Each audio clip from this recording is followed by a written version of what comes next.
जय बोलो देवादिदेव खजाराट श्री भगवान महावीर स्वामी की जय जय जय। अहिंसा परमो धर्म की जय जय जय। परम पूज्य आचार्य गुरुवर श्री विद्यासागर जी महाराज की जय जय जय। बोली परम पूज्य गुणायतन प्रणेता मुनिवर श्री प्रमाण सागर जी महाराज की। कर्मों के बंधन का अनुभव करने के बाद ही उसकी निर्जरा का कोई उपक्रम हो सकता है। कल हमने बंध का भी अनुभव किया और निर्जरा को भी महसूस किया। शास्त्रों की बातों को जब तक हम शास्त्रीय चर्चा तक सीमित रखते हैं वह केवल शास्त्रीय आदर्श बनकर रह जाती है, लेकिन शास्त्रों की बातों को जब हम अपने जीवन के अनुभव से जोड़ते हैं तो वो हमारे जीवन की एक बड़ी उपलब्धि बन जाती है।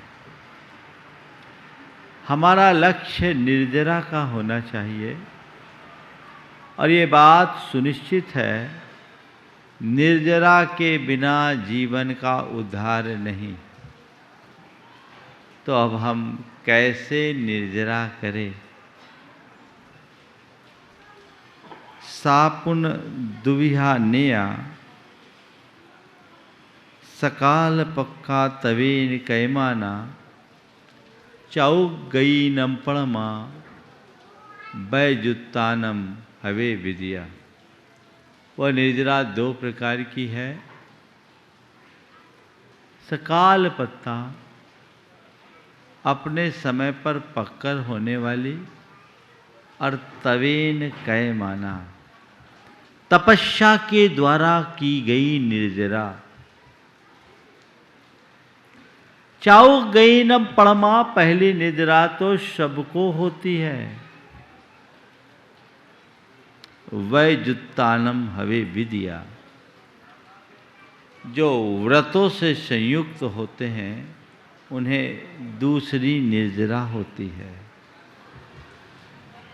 अब हमें देखना है कि हमारी भूमिका क्या है। एक स्वाभाविक प्रक्रिया है, कर्म हमारी अज्ञानता के कारण बंधते हैं, आत्मा से जुड़ते हैं और समय पाकर वो अपना शुभ अशुभ फल देकर हमसे अलग हो जाते हैं। इसमें हमारा कोई पुरुषार्थ नहीं। जैसे पेड़ पर आम पका और टपक गया, पकने के बाद तो टपकना होता ही है। ये प्रक्रिया हमेशा चलती है, लेकिन इस अवधि में हम जितने कर्म को झड़ाते हैं उससे कई गुने कर्म हम बांध लेते हैं। यहाँ कह रहे इसमें तुम्हारी कोई उपलब्धि नहीं। तुम्हारी उपलब्धि तब है जब तुम्हारे जीवन में कुछ अतिरिक्त पुरुषार्थ जुटे। जो कर्म अभी उदय में नहीं आने वाला उसे भी खींच करके निकाल दो। वो क्या है? तवेन कै माना, तपस्या से की गई निर्जरा ही निर्जरा है, जो किसी व्रती के जीवन में ही होती है। जब हम इन बातों को शास्त्रों के आलोक में देखते हैं तो हमारे आंखों के सामने व्रती, संयमी, त्यागी, व्रती और साधु सन्यासियों की छवि उभरती है। और जब हम तपस्या की बात सोचते हैं तो हमारे आँखों के सामने 12 प्रकार के तप, जो विशेष विशेष उपवास आदि करते हैं, उनकी छवि दिखती है। तो इसका मतलब तो ये हो गया कि जब तक हम व्रती और तपस्वी नहीं बनेंगे तब तक हमारी निर्जरा नहीं होगी, और निर्जरा नहीं होगी तो कोरा बंद होगा, और जब तक बंद होगा तो संसार में द्वंद्व होगा, दंद फंद होगा। यही होगा ना। मैं आप सबसे कहता हूं, ये वास्तविकता है। जब तक व्रती तपस्वी नहीं बनते तब तक जीवनोत्थान का मार्ग प्रशस्त नहीं हो सकता। लेकिन ऐसा कोई जरूरी नहीं है कि तुम अनुव्रती महाव्रती बनो तभी तुम व्रती होगे। ऐसा कोई आवश्यक नहीं है कि जिन बड़े बड़े तपों की चर्चा होगी, वो चर्चा शास्त्रों में है, उन तपों को करोगे तभी तुम तपस्वी होगे। मैं आज आपको कुछ ऐसे व्रत की बात करने जा रहा हूं और आपसे ऐसी तपस्या कराना चाहता हूं जो इन सब के बिना भी पुंज के पुंज कर्मों की निर्जरा कराती है। चाहते हैं आप? अनुभव, अनुमान, समझ और संस्कार। आज कहूंगा संकल्प, शक्ति, समस्या, तपस्या। संकल्प, शक्ति, तपस्या, समस्या, इन्हें थोड़ा गहराई से समझिए। व्रत क्या है? मन का संकल्प। आप अपने कर्मों की निर्जरा चाहते हैं, एक संकल्प अपने हृदय में जगाइए कि मैं प्रतिक्रिया मूलक जीवन नहीं जीऊंगा, सहजता से जीऊंगा, साक्षी भाव से जीऊंगा, शांत रहूंगा। इसमें कुछ करना है, ये आपका व्रत बन जाए। कौन सा व्रत? प्रतिक्रिया विरति। ये व्रत एक बड़ी तपस्या है और इससे तुम्हारी चेतना में एक बड़ी शक्ति प्रकट होगी और उसके बाद तुम्हारे जीवन में कोई समस्या नहीं बचेगी। मन में संकल्प, प्रतिक्रिया नहीं करना। आपने कभी व्रत को इस तरीके से नहीं देखा होगा, पर प्रतिक्रिया विरति एक बड़ा व्रत है मेरी दृष्टि में, जिससे जीवन में सहजता उत्पन्न होती है। किसी भी प्रकार की वांछा आकांक्षा मन में नहीं होती, चित्त में किसी प्रकार का आवेग उद्वेग नहीं होता, और जिसका चित्त इन सब से रहित है उससे ज्यादा सुखी, प्रसन्न, शांत और आनंदमयी कौन होगा। प्रतिक्रिया विरति मतलब तुमसे कोई कुछ बोले और तुम्हारा मन न डोले। कर सकते हैं आप? हाँ? आप लोगों की स्थिति तो ऐसी है, पल में उभार पल में उतार, है ना। थोड़ी सी तारीफ की खिल गए और टिप्पणी कर दी खौल गए, है ना। तुम्हारी दशा तो इस लाइट की तरह है, स्विच ऑन किया जल गए, स्विच ऑफ किया बुझ गए। पल में ऑन ऑफ होता है। पर मैं आप सबसे कहता हूं, बाहर की लाइट की स्विच किसी गैर के हाथ में है तो कोई बात नहीं, पर अपने अंदर की लाइट की स्विच तुम्हारे अंदर होनी चाहिए, तुम्हारे हाथ में होनी चाहिए। तुम्हारे मन की स्विच किसी दूसरे के हाथ में ना हो, जो चाहे जब जला दे और चाहे जब बुझा दे। प्रतिक्रिया विरत होने का संकल्प पहला काम। 24 घंटे आनंदमय रहोगे, निर्जरा होगी, प्रतिक्रिया में बंद है और प्रतिक्रिया विरति में निर्जरा। उसमें न इष्ट है, न अनिष्ट, न राग है, न द्वेष, न संकल्प है, न विकल्प, न मेरा है, न तेरा।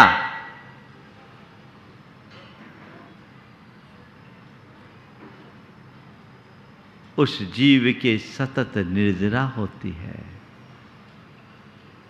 आचार्य कुंद कुंद इसी प्रतिक्रिया विरति का उल्लेख करते हुए कहते हैं, उपन्नोदय भोगे वियोग बुद्धि यतस् सो नित्यम कंखामनागदस्य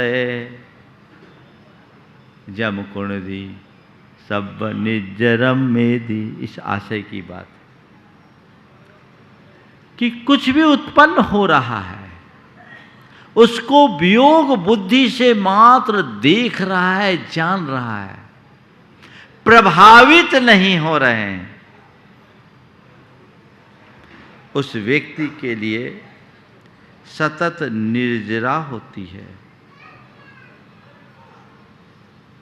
वो सुख दुख सामने आता है, उसको जानता है, लेकिन उससे प्रभावित नहीं होता।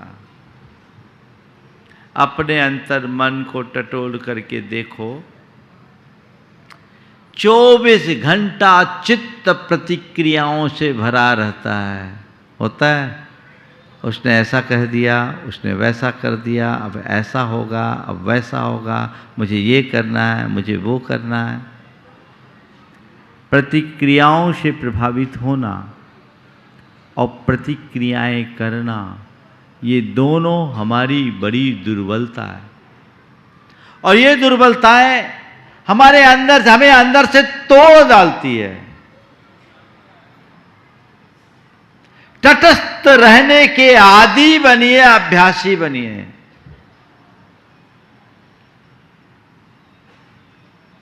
और ये मेरी दृष्टि में कोई साधारण काम नहीं है, ये एक बड़ी तपस्या है। उपवास कर लेना सरल है, पर कोई अपशब्द बोले और अपने मन में समता रखना, क्षोभ ना आने देना बड़ा कठिन है। बोलो, सही बोल रहा हूं ना? हाँ, उपवास कर लेना बड़ा सरल है। क्या केवल रोटी छोड़ना है? रोटी छोड़ना कठिन काम नहीं, लेकिन मन की ग्रंथि खोलना बहुत कठिन काम है। मन को ऐसा बनाइए कि कुछ भी हो, मेरी सहजता हमेशा बनी रहे। ये संकल्प महाराज बहुत कठिन है। चलिए मैं थोड़ा नीचे आ जाता हूं। पूरी तरह से प्रतिक्रियाओं से विरत न हो सको तो कम से कम छोटी छोटी बातों से प्रभावित होने से तो बच सकते हो, है ना? छोटी छोटी बातों से प्रभावित होकर के प्रतिक्रिया करना, इससे तो बच सकते हो। छोटी छोटी बातें भी तुम्हें उद्वेलित कर देती है और छोटी छोटी बातों के कारण बड़े बड़े झमेले खड़े हो जाते हैं। छोटी सी बात, उसने ऐसा किया, उसने वैसा किया, उसने ये किया, उसने वो किया, उसने मेरे लिए ये नहीं करने दिया, उसने मेरे लिए वो नहीं करने दिया। ये जो छोटी छोटी बातें हैं पूरी जिंदगी खोटी बना देती है। आज तय कीजिए कि मैं छोटी छोटी बातों से प्रभावित नहीं होऊंगा, उन्हें इग्नोर करूंगा। ये व्रत लीजिए, एक संकल्प लीजिए।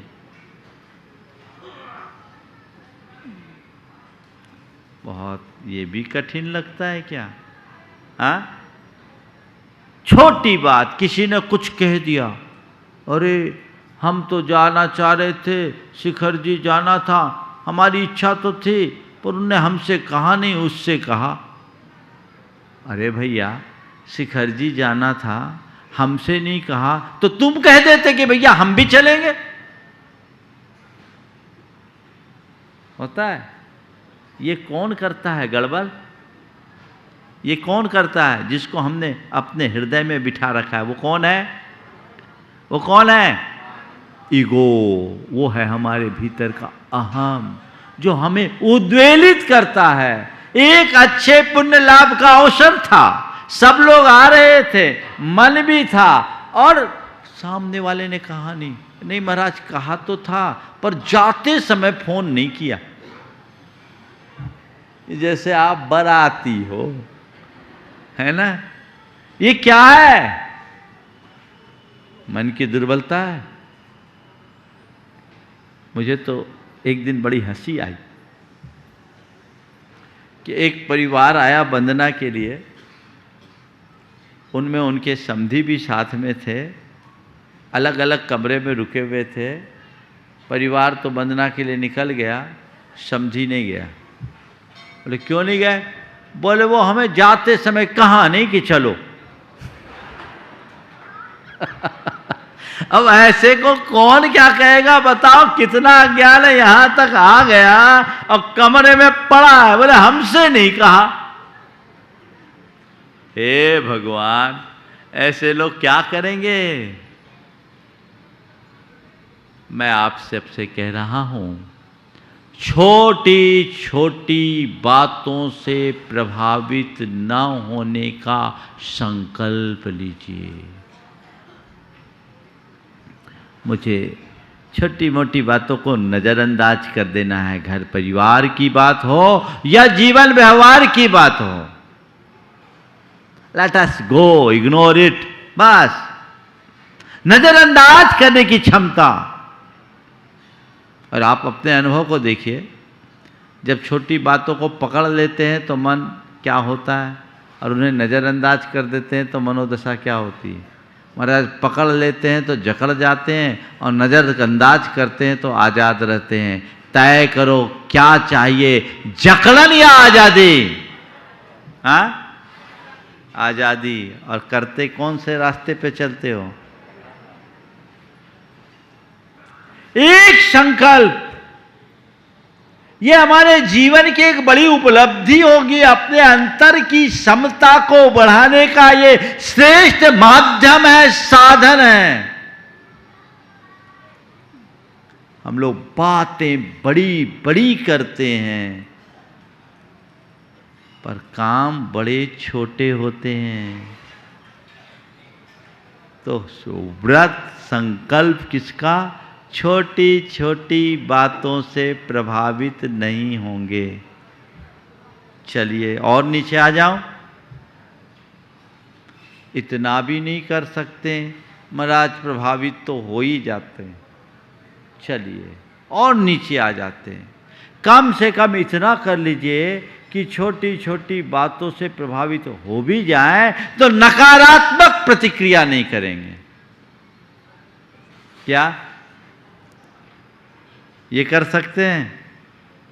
नकारात्मक प्रतिक्रिया नहीं करेंगे, किसी के प्रति रोष प्रकट नहीं करेंगे, क्षोभ प्रकट नहीं करेंगे, अपने मन को अशांत नहीं होने देंगे, उल्टी बात को भी सीधे अंदाज में लेंगे। ये संकल्प ले सकते हैं आप? बोलो। पहली बात, प्रतिक्रिया से विरत होना। चलो वो संभव नहीं, हमने कॉम्प्रोमाइज कर लिया। अब चलो छोटी छोटी बातों से प्रभावित नहीं होना, वो संभव नहीं, हमने और कॉम्प्रोमाइज कर लिया। कम से कम इतना तो करो कि नकारात्मक प्रतिक्रिया से बचेंगे, नकारात्मक प्रतिक्रिया नहीं करेंगे। ये संकल्प ले सकते हो? और ये भी नहीं कर सको तो फिर हम क्या करें? चुल्लू भर पानी में। और क्या है? और क्या है? इतना भी नहीं कर सकते, यहां काहे को आए हो?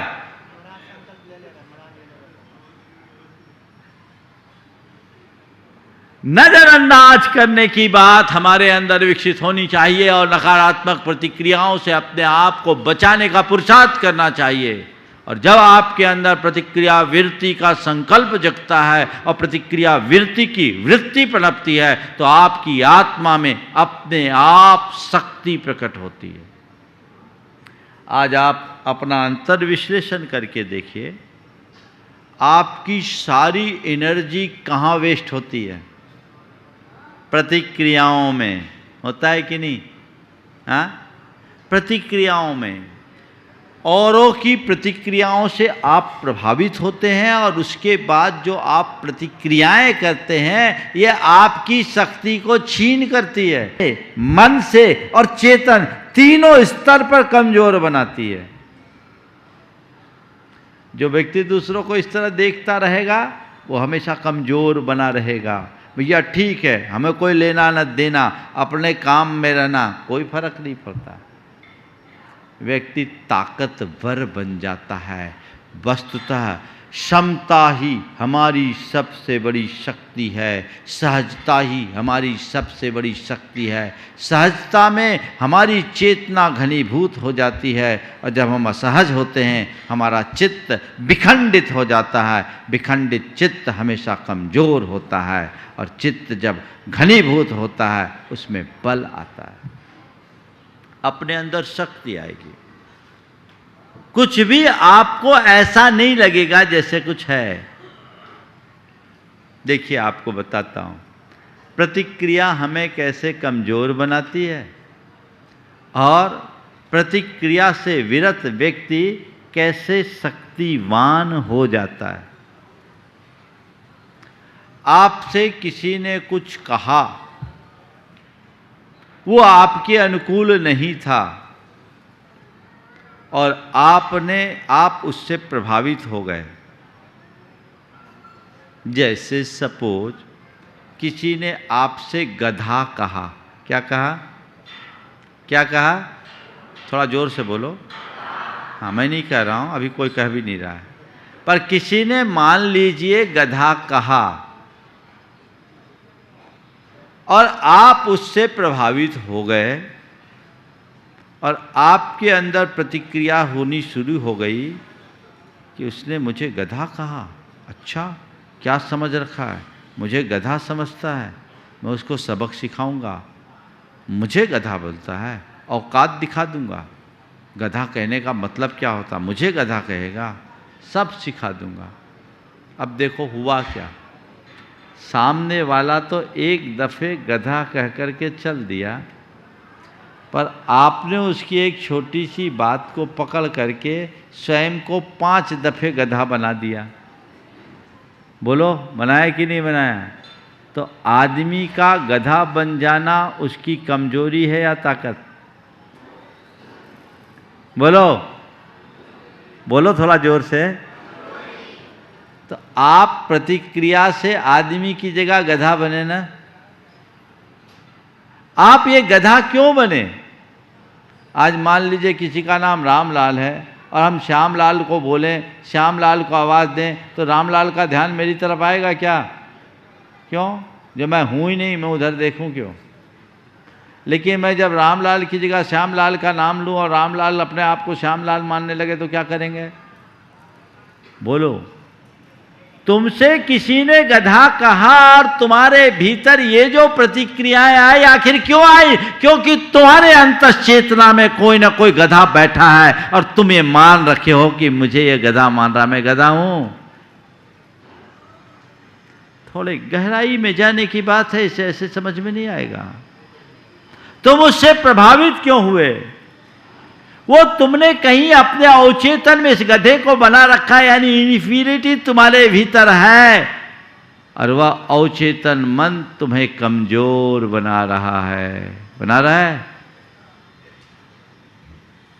और जो उससे अप्रभावित है, गधा कह दिया, हम गधा है ही नहीं तो सोचे क्यों?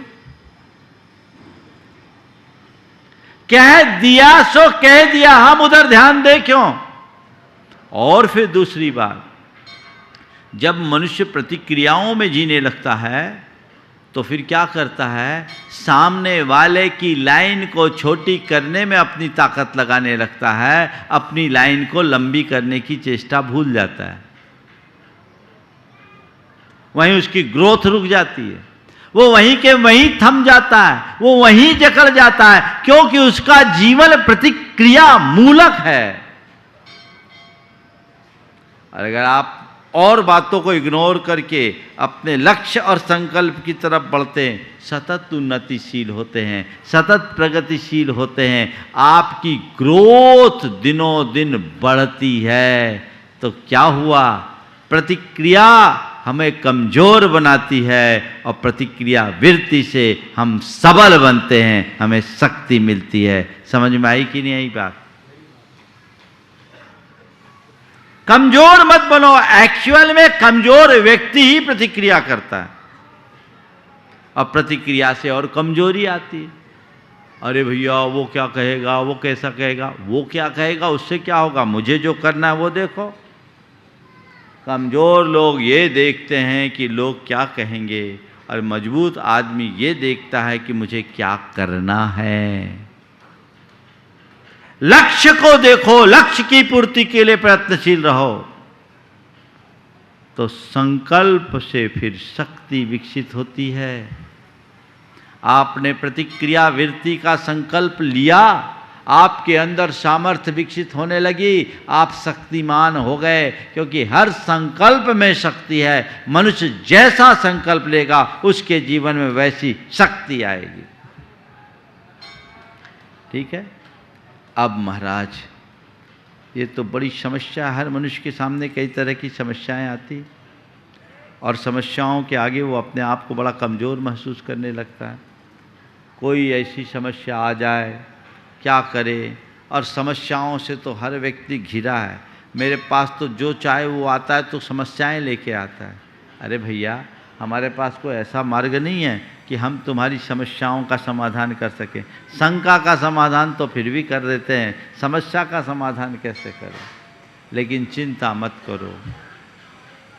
आज भगवान ने हमसे कहा कि तुम्हारे पास बहुत लोग आते हैं, परेशान करते हैं, एक काम करो, एक फार्मूला दे दो, तो जितनी भी समस्या है उसका समाधान निकल जाएगा, समस्या बचेगी नहीं। बता दूं आप सबको, कोई भी समस्या हो, उसको अगर आप समाधान पाना चाहते हैं तो क्या करो? जो भी समस्या है उसको अपनी तपस्या मान लो, तपस्या का निमित्त मान लो। प्रतिकूल संयोग समस्या बनते हैं। समझ गए? समस्या क्या है? प्रतिकूल संयोग, और उसमें अपनी स्थिरता बनाए रखना हमारी तपस्या है। अगर हम प्रतिकूल संयोगों को सहज भाव से स्वीकारने की सामर्थ्य विकसित कर लेते हैं, तो समस्या भी तपस्या बन सकती है। मेरे संपर्क में ऐसे कई तपस्वी हैं जो आप जैसे लोगों के लेवल में जीते हैं, लेकिन उनके अंदर का स्तर बहुत ऊंचा है। मैं एक ऐसे व्यक्ति को जानता हूँ जिनकी धर्मपत्नी बड़ी कर्कशा है, बड़ी कर्कशा, और विचित्रता ये कि औरों से तो फिर भी मधुरता से बोल लो, लेकिन अपने पति देव का तो कभी लिहाज ही नहीं करती, और उससे इस तरीके से बोलती है जैसे लोग नौकर चाकरों से भी नहीं बोलते। एक रोज़ मेरे कमरे के बाहर दालान में वो अपने पति को संबोध रही थी। अब मैं अपने शब्दों में संबोधना ही कहूँगा, अपने पति को संबोध रही थी। वो शब्द मेरे कानों में पहुँचे, वो पत्नी की बात चुपचाप सुना, थोड़ी देर बाद मेरे पास आया। उस समय मेरे साथ एक सज्जन और थे, वो कह रहे थे, महाराज जी इनकी धर्मपत्नी कैसा बोलती है। मैं उसकी तरफ देखा तो उसने जो बात कही वो बहुत ध्यान देने लायक है। बोले, महाराज जी कुछ नहीं, ये सब चलता है। मैं आपके मार्ग में आना चाहता था, साधु बनना चाहता था, तपस्या करना चाहता था। मेरे घर वाले मोहबस मुझे ले गए, शादी कर दिए। मुझे तो ये लगता है कि मेरी धर्मपत्नी मेरी केवल पत्नी नहीं, मेरी तपस्या का निमित्त बन कर के आई है। देखो सोच, ये कोई किस्सा नहीं बता रहा हूँ, यथार्थ बता रहा हूँ। उसने जो बात कही उसमें समय साथ झलक रहा है। उसने कहा, महाराज मेरी धर्म पत्नी केवल मेरी पत्नी नहीं, मेरी तपस्या का निमित्त बन करके आई है। वो कुछ भी बोलती है, महाराज मैं समता कर रखता हूँ, मेरे कर्मों की निर्जरा हो जाती है, इसे ही मैं अपनी तपस्या मानता हूँ। दूसरों की बात सुनकर ताली बजाने में बड़ा आनंद आता है। क्या तुम ये नहीं कर सकते? समस्या को तपस्या में बदला जा सकता है कि नहीं? कैसी भी समस्या हो उसे कर्मोदय मान लो और कर्मोदय का विकार मानकर समता से स्वीकार लो। सहज बने रहो, प्रभावित मत हो। कर्म की निर्जरा ही निर्जरा है। पर आप लोग निर्जरा की बातें करते हो, चाहते कहां हो? हर प्रतिकूल प्रसंग तुम्हारे लिए कर्म की निर्जरा का अवसर बनकर आया है। ऐसी समझ अपने भीतर विकसित करो। साधारण व्यक्ति हर अवसर में कठिनाई का अनुभव करते हैं और ज्ञानी व्यक्ति हर कठिनाई में एक अवसर ढूंढते हैं।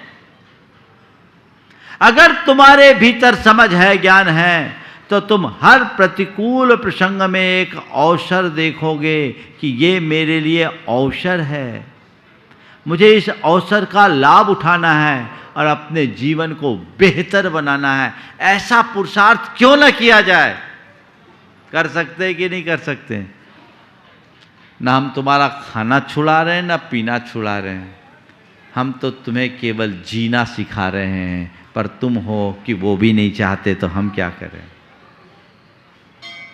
क्या लगना है इसमें? बोलो, कुछ लगना है? निर्जरा को जब तक हम इतने व्यवहारिक रूप से नहीं समझेंगे, तब तक शास्त्रों की बातें जीवन में नहीं आएगी।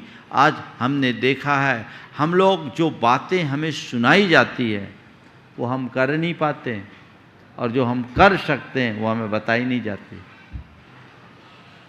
आज से लगभग 25 साल पहले और पहले 1995 में, तब तक मैं तात्विक प्रवचन किया करता था, ग्रंथों पर प्रवचन किया करता था। एक दिन अचानक मेरे मन में ऐसा विकल्प आया कि जो बातें हम बोल रहे हैं, लोग सुन रहे, तालियां भी बजा रहे हैं, पर ये जी तो पा नहीं रहे, ये गृहस्थी में। तो जो ये कर सकते हैं वो हम सुना नहीं रहे हैं, और जो सुना रहे हैं वो कर नहीं सकते। तो ये हैं जहाँ के तहाँ। तब से मेरा चिंतन बदला कि प्रवचन में हमें वो बोलना चाहिए जो वो कर सकते हैं, क्योंकि उपदेश सामने वाले की पात्रता अनुरूप हो, और वो भी शास्त्रों के सार से। हमने आदर्श तो ऊंचे बना लिए और ये सोचा कि ये ठीक है, ये सब तो मुनियों महात्माओं का काम, हमारा काम नहीं। हमारा काम तो उनके पांव पूजना है। तो तुम्हारा जीवन कैसे बदलेगा? ठीक है, अगर मैं मुनि बनूंगा, महात्मा बनूंगा, त्यागी बनूंगा, तपस्वी बनूंगा, तब जो कर सकूंगा जरूर करूंगा, लेकिन अभी जितना मेरे हाथ में उतना तो मैं करूं, अपनी भूमिका के अनुरूप करूं। इसलिए आज जो मैंने व्रत की और तप की व्याख्या की है, ये कहीं शास्त्र में नहीं मिलेगी, पर शास्त्र से हटकर नहीं है। संकल्प का नाम व्रत है और जीवन में सहजता का नाम तप है। ये अपने भीतर घटित कीजिए, अपनी भूमिका के अनुरूप कीजिए, और उसके लिए भावना योग एक बहुत अच्छा आलंबन है।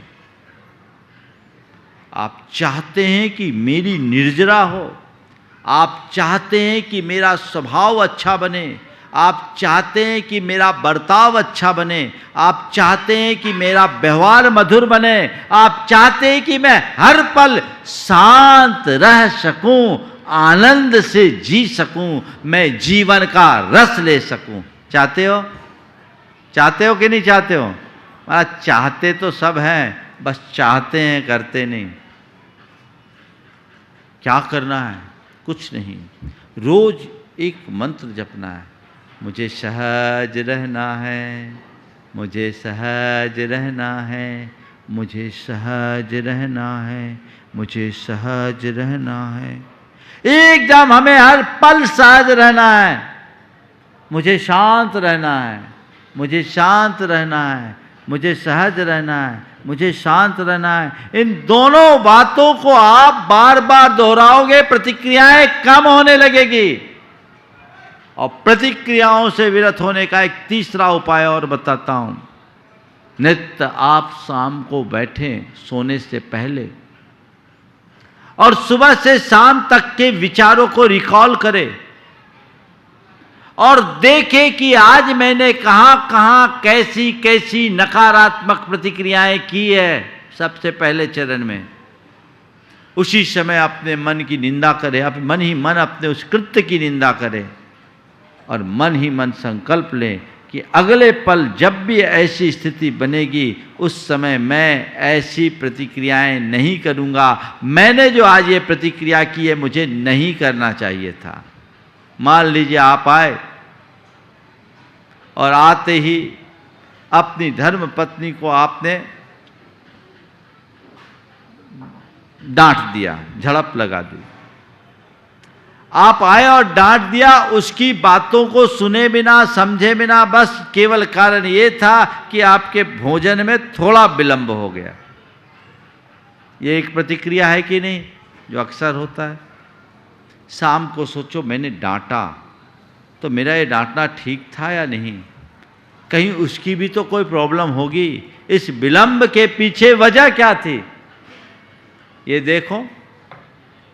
अब मैं कभी ऐसी स्थिति होगी तो अब ऐसी प्रतिक्रिया नहीं करूंगा।